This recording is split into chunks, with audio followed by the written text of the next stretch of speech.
What has America's position been on immigration, irrespective of partisanship, over the past, let's call it 25 to 35 years? Harm to immigrants has been the point, and that is in Democratic and Republican administrations. And it's why I say that in my first book, in Separated, I called it Inside an American Tragedy, because it is uniquely American. We'll remember that chapter of American history. Don't take it from me. Take it from the Republican-appointed judge, Dana Sabraw, who stopped the family separation policy. He said it was one of the most shameful chapters in the history of our country.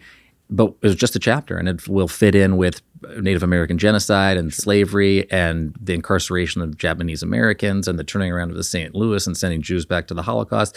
This is what we have done to immigrants in this country, not just for the last 25 years, but and by the way, forced migration and for the whole history of the country. But in our lifetimes, Democratic and Republican presidents have used deterrence-based, punitive-based, arguably cruel policies to scare people from coming to this country, because migrants were looked at as numbers on a chart or on a bar graph, not as fellow human beings. And so in the modern era, Bill Clinton instituted a policy called prevention through deterrence, where they built the first wave of border walls to try to force people to go around them into more dangerous and deadly areas, knowing people would die coming into the country.